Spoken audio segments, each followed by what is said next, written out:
look back at your selection, would you pick the same team again, or any regrets? What was your first word? How big a blow do you not? Blame?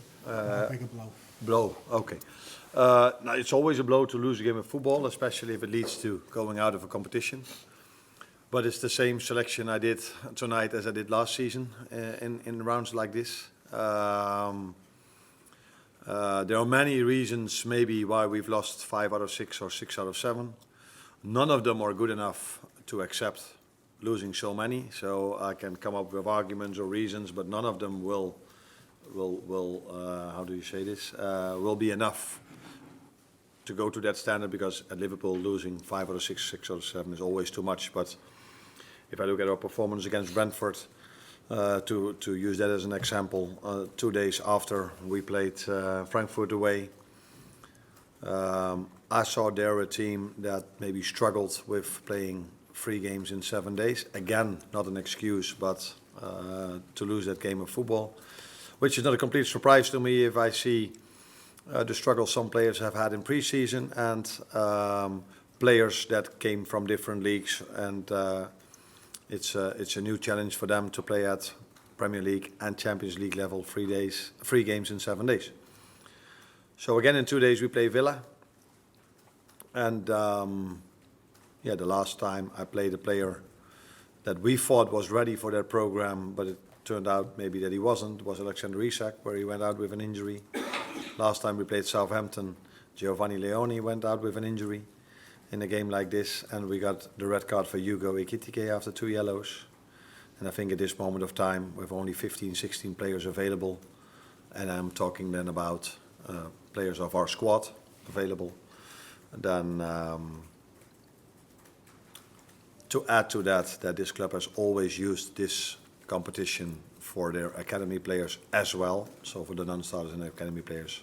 This felt to me as the right decision, but and I haven't changed my opinion about that after the results, because with our starters we haven't been able to win a lot from Palace as well.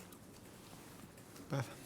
Obviously you've been able to sort of protect your first team players, your senior players from injury and things tonight. Do you worry that it might put a bit more pressure on that game on Saturday, more expectation, having given those players a rest tonight? I don't think it's possible if you lose 5 out of 6 that there's now after 6 out of 7 even more pressure. So if you're on a run of results like this, if you play for Liverpool, if you manage Liverpool, you know the pressure is there, and I don't think it has changed much after this loss. But if it did, then the most positive thing about tonight was that the position we were in, 2-0 down, and we weren't really pushing for a goal because we weren't able to.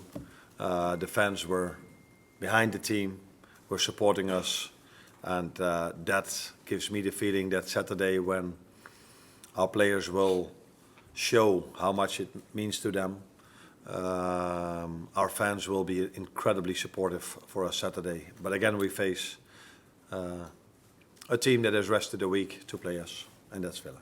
Paul Joyce. Who will be back for the weekend? Is Alexander or Gravenberch when he's fit for Aston Villa? I think Ryan has a good chance. The other ones are going to be, let's wait and see, tomorrow and Friday. But I don't know all of them, but I think Ryan has the best chance from all of them. Yeah. Mike? A year ago in those rounds, you'd have Salah, say, on the bench, and some of the other senior players on the bench. Was it the fact that you wanted 0 risk at all, that you wouldn't have them even? I'm not too sure if that is right what you are saying, because when we played West Ham, I don't think Salah was on the bench. But maybe I'm wrong, maybe you are right. But I don't think he was. So a year ago, we did the same. But maybe the lineup felt differently. I said this also for the television, that before I went out, I saw City's lineup, and I don't think they had one starter from the weekend. But it felt as if you look at their lineup, they played with their 11 starters. So maybe it also gives a little bit of an insight that everybody has always said how big of a squad we are having. When we played Chelsea, I said they're missing 8. but they can still bring Estevao in.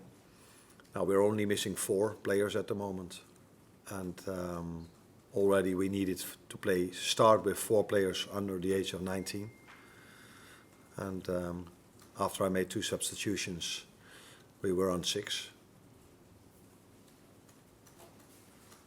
Arne, is there anything you can say to Nalo after that second red card in 2 appearances? I didn't need to say, yeah, I didn't need to say that much because another thing which I liked, but yeah, it's not the most important thing, but Ibu and Virgil immediately went inside to speak to him, to talk to him. So yeah, that tells me that they are great human beings in a moment like this when a young player for the second time is being sent off. Maybe the first time after he played against PSV, I'm not 100% sure, but I think he did. That they feel how difficult that moment for him is to go inside and be supportive for him. So it wasn't needed that I took care of them. These 2 already took care of him.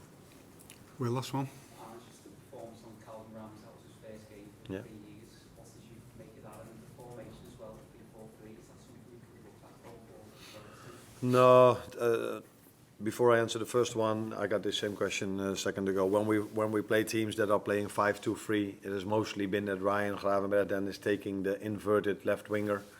So then you're also defending with 5. It's not for the first time that we build up with 3 players as well. So I wouldn't see too much into that. I think Kelvin had a very, very decent performance. Calm on the ball.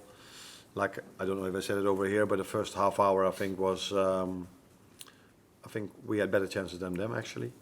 And he was part of that. So played with how do you say this word? But he was calm, with composure. Played with composure. And so a decent to good game for him. And I said also afterwards, yeah, if you make your debut after a 3-0 loss, you might feel very, very, very disappointed, but the 2 of you can be quite happy with the way you've played your first time here at Anfield. Thank you, everyone.